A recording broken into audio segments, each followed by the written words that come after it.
Bismillahirrahmanirrahim. Elhamdülillahi Rabbil alemin. Vessalatu vesselamu ala Rasulina Muhammed ve ala alihi ve ashabihi ecma'in. Rabbi şrah li sadri ve yessir li emri ve hlul uqdeten min lisani yefkahu kavli. Rabbi yessir ve la tuassir. Rabbi temmin bil hayr.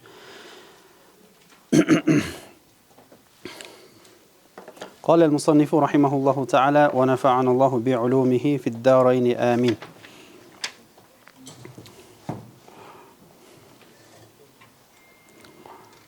Biz ve huve sittetu abwab degan yerге to'xtaganmiz.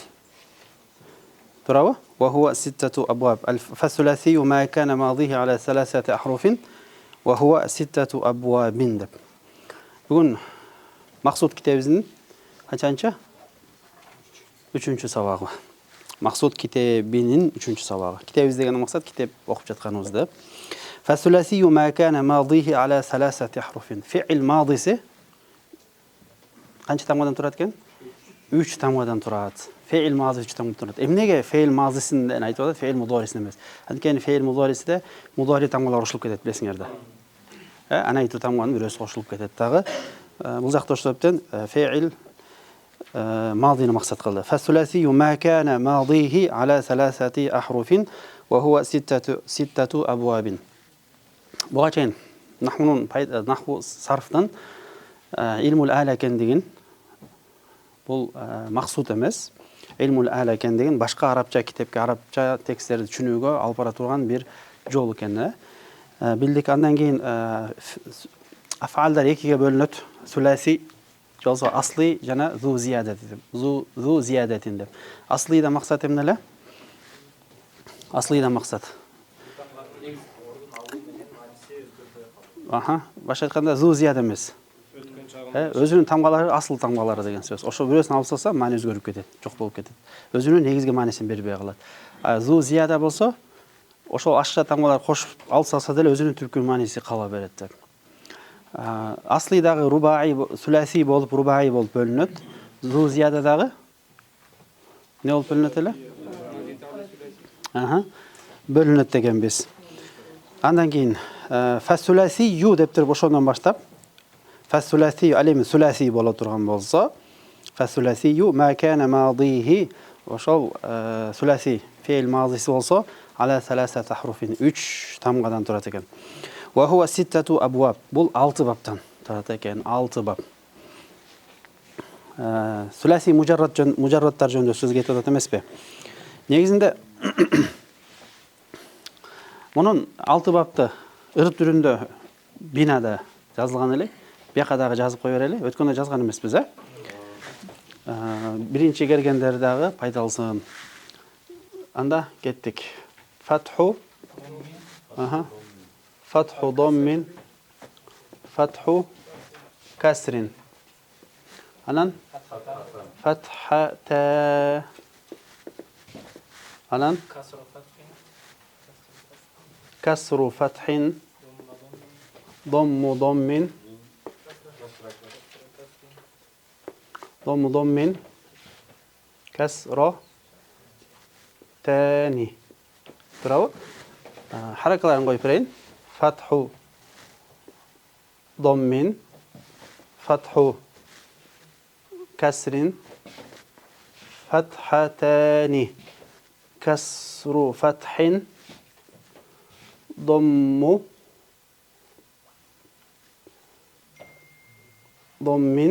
ضم kasrotani. Жазып алабыз. Бул 6 баптын ачкычы. 6 баптын ачкычы. Фатху доммин, фатху касрин, фатхатан, касру фатхин, домму доммин, касротан. Бул эмне деген ыр? Эмне мааниси? Мааниси эмне? Fe'il өзү etиш, кыймыл, аракет дегенде, урматтуу жамаат, ушул нерсени унутпай эстеп алалы. Fe'il дегенде акылга эмне келсин? Fe'il мади, мудори, амр келсин. Fe'il дегенде үчөөнүн бирөөсү болот. Же fe'il мади болот, же мудори болот, же амр болот. Мындай кылып жазып берип коеюн.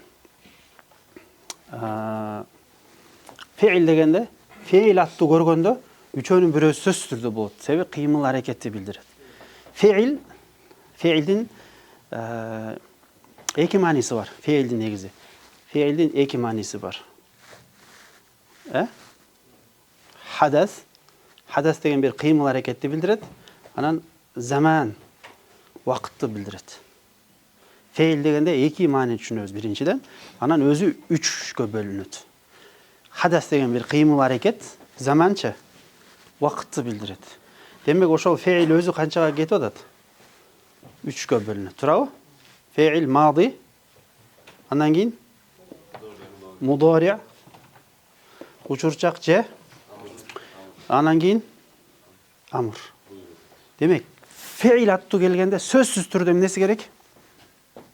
Феил келгенде үч жактын бирөөсү болот деген сөз.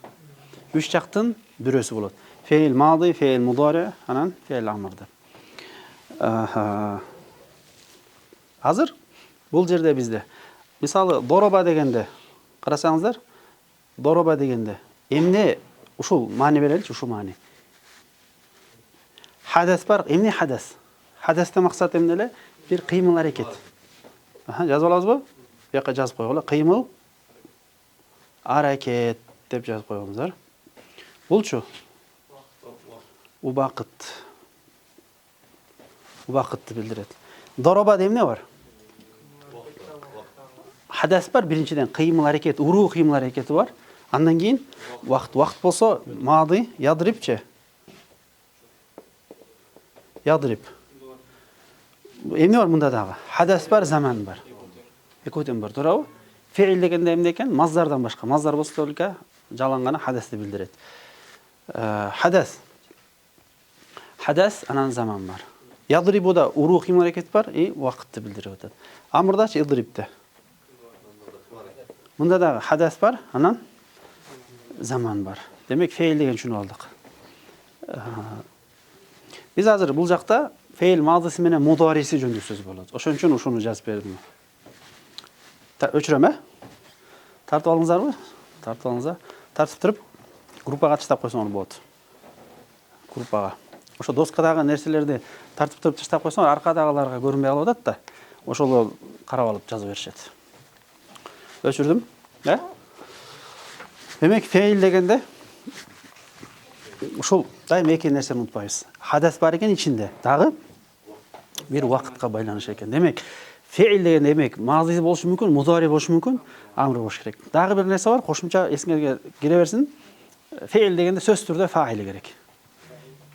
Фаилсиз феил болбойт. Феил дегенде фаили керек. Ушул сөздү ээрчип туруңуз, нахудулан алып буюрса. Фатху доммин. Караңыздар эми. Азыр феил фаилди жазабыз. Могул өзүнчө бул биринчи бап болот. Бул экинчи бап болот. Бул үчүнчү бап, бул төртүнчү бап, бул бешинчи бап, бул болсо алтынчы бап болот. 6 бап бар бизде. Ва хуа ситтату абуаб деген ушул. Эми кандай болот бул? Караңыздар. Фа а ла дедик, туурабы? Азыр бул жакта көк менен жазып берип коеюн. Бир сөздүн акыркы тамгасын каякта издейбиз? Нахвада издейбиз. Болду. Бул дайым фаткалуу болот. Мабниюн алал фатх болот. Фа'аладагы фадагы фасычы? Бул дагы дайым фатха болот. Дайым фатха болот деп түшүндүрөбүз. Сарфта каягын издейт болчубуз? Сарфта ортоңку тамга айынды издейбиз. 3 тамгалык болсо кайсын издейбиз? Айынды гана издейбиз. Демек, ушул жерден максат. Бул жерден эмнени максат кылып атат? Бул жерден фатху дегенде, мына буяка жазып берип коеюн. Мади деп жазып коеюн буяка. Эмне деп коеюн? Мади. Буяка болсо мудари деп жазып коеюн. Экөөнү бериш үчүн. Фаалага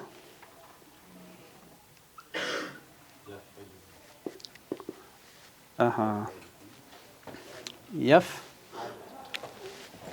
Кандай болот? Буларды көк менен берип атам. Яф. Бул яфалу доммалуу болуусун нахуда окуйт. Фейл мудари эгерде Насып болбосо, жазым кылуучулар болбосо дайыма марфу болот, жоксо домма болот. А эмесечи?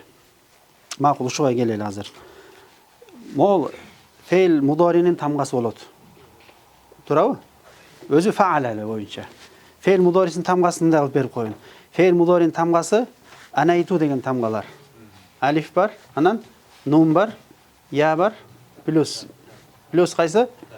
Та бар. Барабар эмне болот? Анайту. Кандай? Атайна же анайту, айырмасы жок. Атайна. Калаган берсеңер болот. Ушул тамгалардын бирөөсү ошол фейл 3 тамганын башына келип калса, ал эмне деп аталат? Фейл мудори болот. Карайсыз урматтуу жамаат.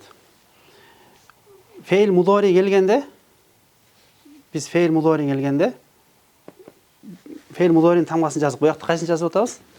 Ян жазып атабыз. Я кылдык. Фейл мудори я менен келет деп туралы азыр, маалумунда.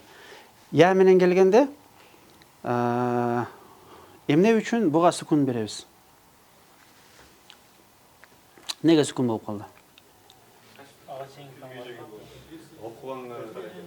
Төрт аракеттүү болбойт. 4 аракеттүү болбойт, мындай болбойт. 4 аракеттүү болбойт. Яфаилу, яфаалу болбойт. Демек буга мунусун карайлы десек, бул нахву окутат. Анан 4 аракеттүү катары менен өзгөрүүлөр могу жерде болот, өзгөрүүлөр. Анан айла жок, буга эмне берилди? Сүкүн берилди. Не кылабыз муну? Буларды эме кылып турайын, э? Мол өзгөрүлбөйт. Өзгөрүлбөгөндөрдү пока что көк менен жазып коюн. Яф болуп калды.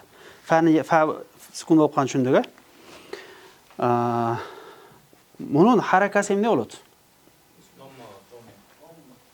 Харакасы домма болушу мүмкүн, фатха болушу мүмкүн, касра болушу мүмкүн, дагы сүкүн болушу мүмкүн. Сүкүн келбесе, сүкүн бека берилди, 2 сүкүн бир келбейт. Анан биз эмне беребиз? Домма беребиз. Туурабы? Мынакей жазайын. Фатха деген максат айындын харакасы домма болот. Доммиден максат фейл мудориси домма болот деген сөз. Фаала яфулу. Фаала яфулу. Буга мисалы кандай болот? Китепте келгендей, бинада өткөнбүз, биякта жок.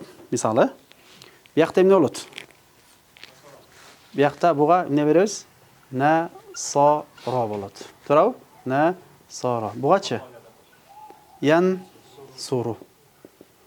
Ян суру. Бул вазны. Ян суру. Насара ян суру. Бул вазны, бул болсо мавзуну, э? Бул вазны, бул мавзун. Мавзунда максат эмне эле? Мавзунда максат. Калыпка салынган нерсе болчу, анан харакасы дагы, тамгасы дагы, тамга дегенде нун тамгасы эмес, 3 тамгалуу болуусу дагы, сүкүндөрү дагы харакасы, бул тамгалар 3 болсо, бул дагы 3 болот. Харакалар кандай болсо, вазындан, мавзуну да харакасы дал ошондой болот. Мисалы, нас фаала дебедиби? Демек, бул да 3 тамгабы, харакалар 3 өтөн фатхабы, демек, бул да 3 тамга келет, 1 2 3 болду, харакалар бардыгы 3 болот. Ошону мавзун деп айтат, э? Яфулу янсуру болду. Кайсы баары окшош. Харакалары да окшош, тамгалары да окшош. Сүкүндөрү да окшош. Сүкүн кайсы жерде окшош болуп атат? Экинчи фа сүкүн болуп атат. Демек, ошол харакалары дагы, тамгалары дагы, сүкүндөрү дагы окшош болгонду мавзун деп айтат. Окшоштурулган нерсе эмне болду? Вазн болот, э? Салынган нерсе же болсо калп. Түшүндүк болдубу эми? Фатху домминде максат эмне экен деген. Муну биринчи бап дейт. Муну биринчи бап. Экинчи бап Ситтату абуаб деди. Китепти карап коебуз. Китепте Ситтату абуаб. الباب الأول فعل يفعل بفتح العين في الماضي وضمها في الغابر.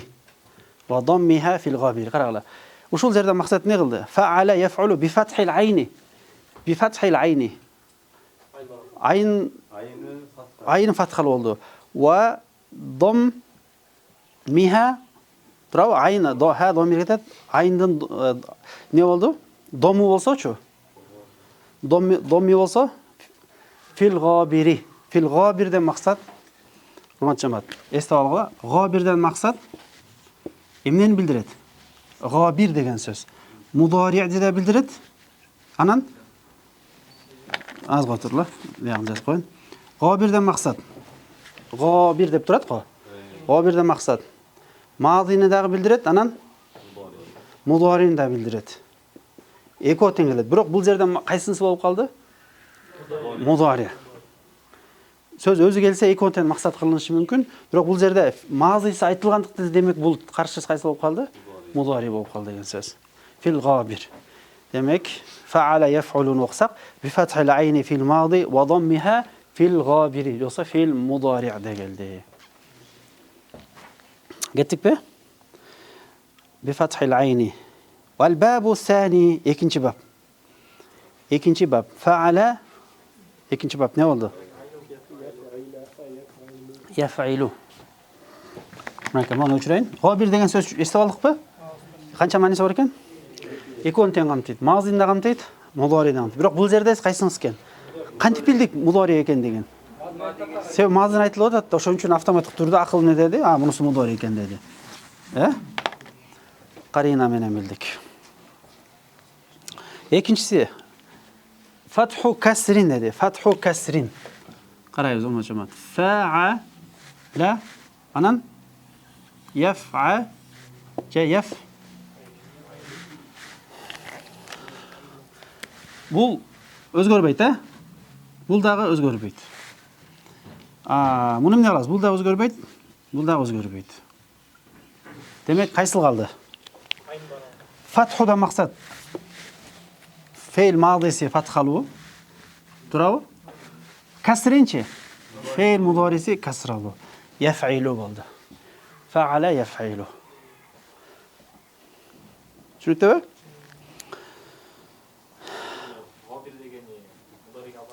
Ооба, мудари болуп калды. Фил габир, фейл мударисинде каср болуп калды. Демек, 6 бапты ушул ырды жаттап алсак, 6 бап жаттап алган болобуз. Фатху даммин, фатху касрин, фатхатан, касру фатхин, дамму даммин, касратан. Фатхатан дедим, адашып калдым ба? Маселе, кээ бир иллаттар бар. Ал иллаттарды балким мейли. Эгерде кээ бир китепти окусаңар билесиңер, биринчи бапта фаала яф'илу деп келген. Сурайын деп атыңыз беле? Биринчи бапта кээ бир китептерде кантип келген? Фаала яф'илу болуп келген. Биринчи бап бул болуп эсептелет. Бул фаала яф'улушу экинчи бап болуп калат кээ бир китептерде. Эмнеге? Сөз көп. Сөз көп болгонбу? Яф'илу бабы көп. Туурабы? Фаала яф'илусу экинчи бабы көп болгондуктан дейби?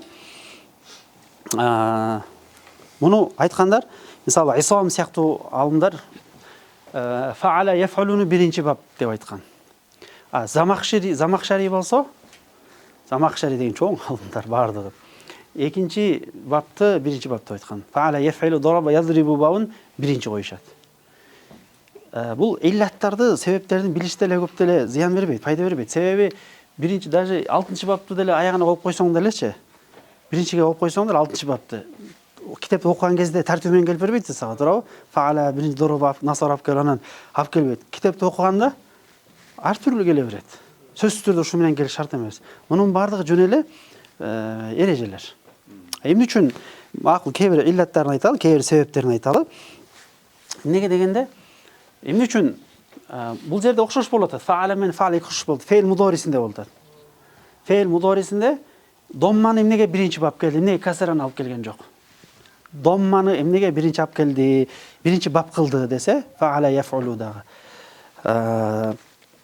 Анткени домма касрага караганда күчтүү дейт. Себеби эмне экен? Домма касрага караганда күчтүүрөөк. Кайсынысы күчтүү? Касра күчтүүбү же домма күчтүүбү? Домма күчтүү дейт. Күчтүү болгондо? Күчтүү болгондо? Ал эми күчтүү болсо, аква, акысы, күчтүүнүн акысы биринчи келиш керек дейт. Спортто жүзгө кой бергенде күрөштө кимиштүү эмне болот? Күчтүүсү жеңеби биринчи? Ошо биринчи орунга чыгабы? Аква домма күчтүү болгондуктан Бул дагы биринчи орунга коюлат дейт. Ал ошондой эле. Домма дегендечи, у деп айтканда, дом у десеңер, у, яфу депчи. У дегенде эки эрин не болуп атат? Эки эрин өйдө көтөрүлүп атат. Башта мындай кылып туруп көтөрүп көрүн да. У болуп атпайбы? Өйдөгө көтөрүлүп атпайбы? Өйдө көтөрүлгөн эмне деген сөз? Бул бийик турат деген сөз. Туп-туура. Өйдө көтөрүлгөн, өйдөгө чыгып калган баарынан бийик турабы? Анан күчтүү болобу? Ошол себептен яфулу биринчи бапка келет дейт. Логичный нерселер да. Туурабы? Логикалык эле нерселер. Буну билиш билбеш көп деле зыян бербейт. Пока что. Күчтүү экен? Эмне үчүн алып келиптир? Домманы. Касра болсочу, касра. Касра болсо и дегенде эки эринде артка тартылат, туурабы? И деп. Ылдый түшөт, суфлия деп айтылат. Домманы улвия деп айтылат, бийик. Касраны суфлия дейт. Ылдый дайым ылдыйда турат. Күчтүүсүндө турабы, слабыйчы. Астына турабы? Демек, домма өйдө. Ошол себептен биринчи бапка фа'ала яф'улу деп алып келди дейт. Буларды билиш зарылбы? Көп деле эмес, анчалык деле эмес. Ооба, эскерилип калат. Пайдасы, кандай пайдасы? Эмнеге биринчи койгондук себеп суроолорго, эмнеге мисалы мол келген жок? Касраттан келген. Эмнеге бул биринчи келди дегенге жооптордун бирөөсү да. Логично жооп бергендердин бирөөсү. Анан касра болсо эмне дедик? Анан неге муну биринчи койду десе, өйдөдөн ылдыйга түшкөнгө ылайыктуу болуш үчүн. Өйдөдөн ылдыйга түшүүнү максат кылып биринчи эмнеден баштады? Мындай айтканда, караса бүт этиштерди карап көрсө, ошо сүласи мужарраттарды эчип көрсө, 6 бап экен. 6 бап экен. Анан 6 бап чачырандуу болуп турат. Мунус тиякта ар кайсыкта тартипте келдедик. Тартипте келдеп келгенде так деп ойлонду. Кайсынысын биринчи коелу? Касратан коелу, фа'ила яф'илу. Же фатхатан коелу, фа'ала яф'алу деп. Кайсынысын коелу дегенде ошону коелу деди. Эмне негизинде коесун десе, домма, аква, улви, болуптан ошону коем деп ушулап келди. Домминди деп ойлогонуңуз беле? Доммин деппи? Жакшы. Аныкы деле болот.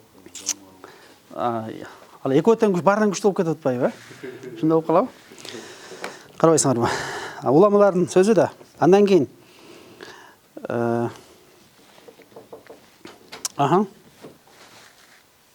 Келиңиз. Ма. Кирбейт бекен, а?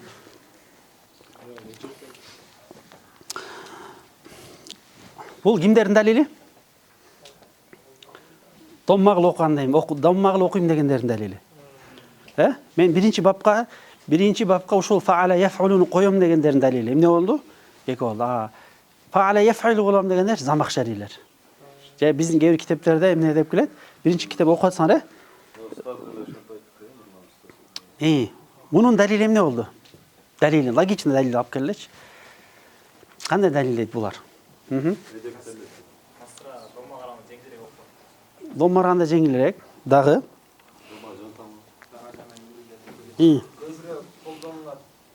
Көбүрөөк колдонулат деген сөз айттыбы? Сөздө көп. Ооба, туура. Минтип аныктама болчу. Далили мындай булардын. Биз биринчи бапка фа'ала яф'илу деген, муну биринчи бапка коебуз дегендер эмне деп айтышат? Ушундай бир далил алып келишет.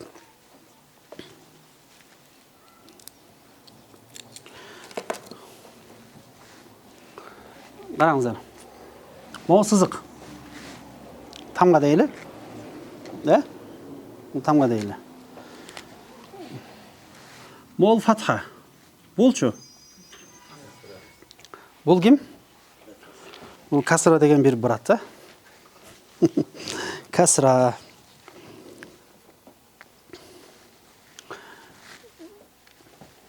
Фатха менен домманын ихтилафына караганда фатха менен касранын ихтилафы көбүрөөк дейт. Ихтилаф карама каршылыгы көбүрөөк дейт. Көбүрөөк дейт. Эмне деп айтат экен? Көбүрөөк. Домма менен фатха менен домма карама каршылыгына караганда фатха менен касра көбүрөөк сөздөр келет деген. Ал эми домма болсочу? Домма болсо. Биринчиден, домма менен фатха караганда фатха менен касра, фатха менен домма караганда фатха менен касрасы карама каршылыгы көп дейт. Экинчиден, фатха ульви турат, турабы? Ульви турат, өйдөдө турат. Суфличи? Суфли ылдыйда турат, касра. Экөөнүн ортосунда эмне бар дейт? Ортосунда домма бар. Домманы сен тияка отуруп турчу дейт экен. Мен азыр өзүмдүн карама каршы менен чыгып, өзүм менен тең менен чыгайын дейт экен. Сен тияка отуруп тур деп домманы чыгарып коет экен. Бул жерде талаш тартыш, домма сен эс алып тур, мен фатха менен сүйлөшөм дейт экен. Себеби менин карама каршылыгым түзмө-түз карама каршылык кайсы болуп атат? Касра караганда мунун карама каршылыгы ким? Касранын фатха болуп атат да. Домма өзүнчө эле нерсе. Окшобойт буга. Туурабы? Домма өзүнчө эле нерсе. Домма эмне болуп атат? Домма өзүнчө эле нерсе болуп атат. Домма арганда ким буга карама каршы болуп турат? Бул ошол себептен домма сен эс алып тур дейт экен. Мен азыр фатха менен сүйлөшө алайын дейт экен. Логичный далил, э? Дагы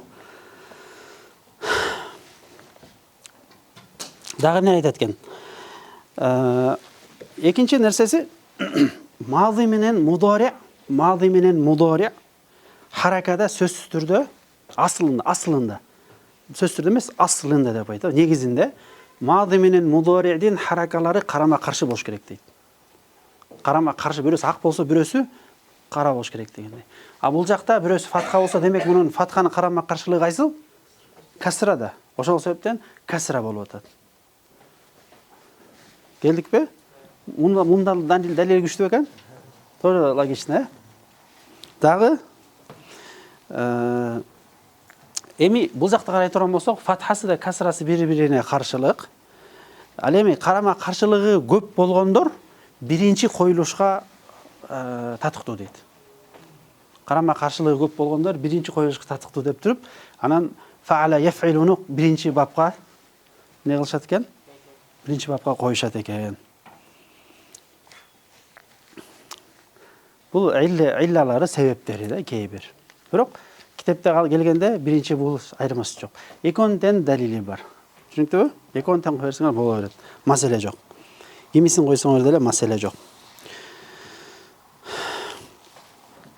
Биз кеттик андай өзүбүз эмебизди улайлы. Фаала яфилу. Кайсы вазынга түшөт? Фаала яфилу. Вазн мавзуну кайсы? Фаала яфилу мавзун. Фейл бинада мутааддиби лазимби өткөнбүз, э? Бул жакта өтпөйбүз. Фейл мази мутаадди өтпөйбүз. Фаала яфилу. Мавзунучу? Дороба ядрибу. Булчу? Ядрибу болду. Ядрибу. Дороба болду. Эки бап бүттүк.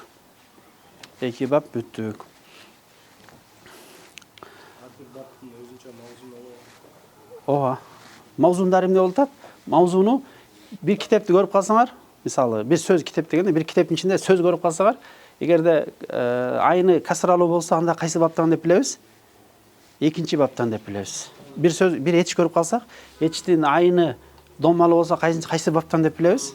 Биринчи баптан деп билебиз. Туурабы? Биринчи баптан билебиз.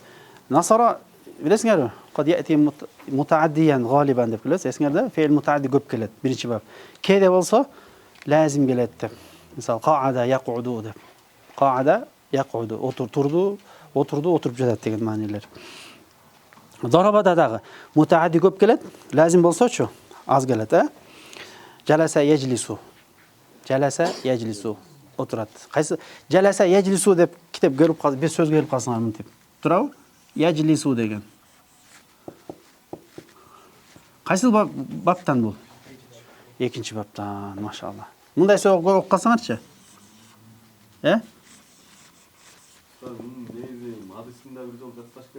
Ооба да. Мындай сөз болуп калсачы? Биринчи бап деп билебиз. Турабы? Бул Якуду. бап деп ойлонуп калыш деле мүмкүн болуп калат. Ооба, ат келебиз. Аха. Кайка кеттик? Анан дагы бир айткан нерсе ошол экинчи бапты ошол эменин алты баптын усулу деп эсептешет да. Усулу болгондуктан бул усул дайым биринчи болуш керек деген дагы бир көз карашта айтылат. Үчүнчү бап не болду? Фатху доммин фатху касрин фатхатан. Фатхатан дегенде сөз фейл мадиси дагы мудариси дагы эмне болот экен? Фатхалуу болот, айын барабар фатхалуу болот деген сөз да. Мынтип жазып койсок болот могу жергечи. Кыскартыпчы. Мисалы мадин анан мудари деп. Мади анан мудари деп. Бул жердечи мади анан мудари деп сразу кошулуп кете беребиз. Мади мудари. Жол болсо жакшы сөз айттыңар ушул жерде. Ооба, сонун сөз айттыңар. Не деп койсок экен? Гобир деп койлу болду. Фейл мадиси мудариси дагы экөө тең. Бул жердечи мади мудари болду. Дом бул жердечи гобир деп койсоң болду. Фил гобир экөөндө тең. Касратандачы бул да гобир экен. Фейл мадиси мудариси дагы эмне болуп калды? Сон болду. Фейл мади дагы мудариси дагы айын барабары домма болот же экөө тең касра болот деген сөз.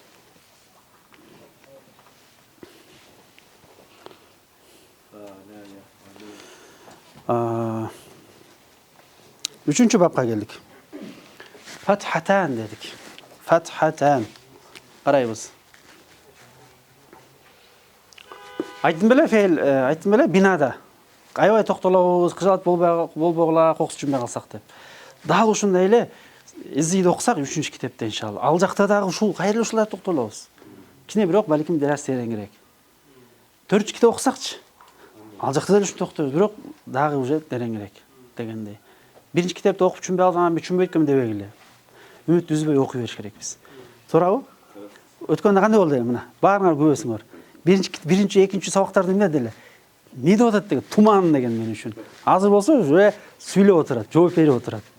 Тиякта отурган туман болуп эле мындай. Азыр алхамдулилlah. Алхамдулилlah. Көрдүңөрбү мына күбө. Ошон үчүн 1 китеп, 2 китеп, 3 китеп, 4 китеп, 5 китеп, 6 китеп бир фандан ошондой китеп окуш керек тынбай. Ооба, фаалада дагы, эмеде дагы. Мадиде дагы, мудариде деген сөз да. Мадиде, мудариде айын бар. Биз айын жөнүндө сөз кетип атат. Кайсы жөнүндө экен? Фааланын айынынын харакасы жөнүндө сөз кетип атат. Гобир дегенде фатхатан деген демек. Мадиси да мударисинин айыны фатхатан максат. Не болот? Фатхалуу болот деген сөз да. Яфа коюп берейин, Булар өзгөрбөйт дедик. Алу болду. Кайсынын харакаты калды бизге? Айындын харакаты калды. Демек бияка эмне беребиз? Фаа беребиз. Кеттикпи? Же кетпейлиби? Кетели. Кетүү керек, Кетиш керекпиз. Фатаха яфтаху. Мисалы. Не болду? Мавзуну бериле, мавзуну. Эмес, ваздары. Фатаха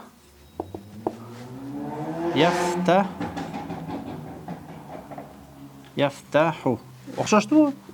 Демек вазн болду. Мавзун болду деген. Вазнга мавзун болду. Фатаха яфтаху. Фатаха яфтаху.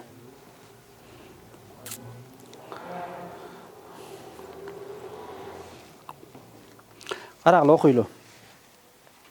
Окудук. Не деп окудук?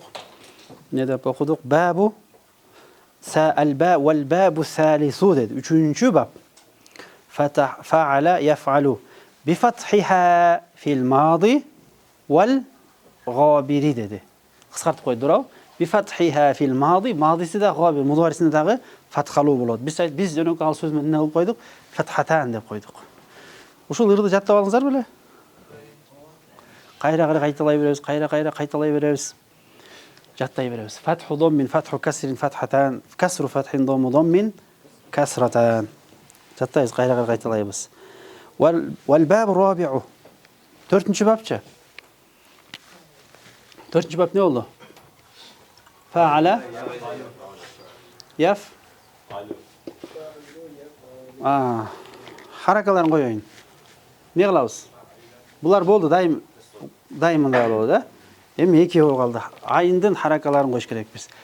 Касрудан максат фейл мады. Демек бияка эмне коебуз? Каср коебуз. Фатхадан максатчы? Фатха болду. Фаиля яфалу болду. Бул 4-cü бап экен. Касру фатхин. Математика? Математика эмес бе? Формулалар. Эмне гус bir nese gustar var ya matematikada düşünmüyorum. Sinus, kasinus, masinus degende var bile. Kim paydalı jaş osunda? Onlar jatta olsa точно пайдаlasınlar. Balkim paydası diyet al, biz bilbeymiz, başka uruyon boşu mümkün. Matematikanda. Al tamaşa retinde o, birok bir paydası diyer da. Biz bilbeymiz, balkim dedi matematikаны терең кирген олар жасап атпайбы. Биз билбеген үчүн ушу iPad жасап айтабыз да. Билгенибизде саат жасамакпыз да. Билгенибизде космоско учат элек да. Тиле каршы билбей атпайбызбы? Фаиля яфалу болду. Демек 3-cü, 4-cü бап болду. 5-ci бапчы?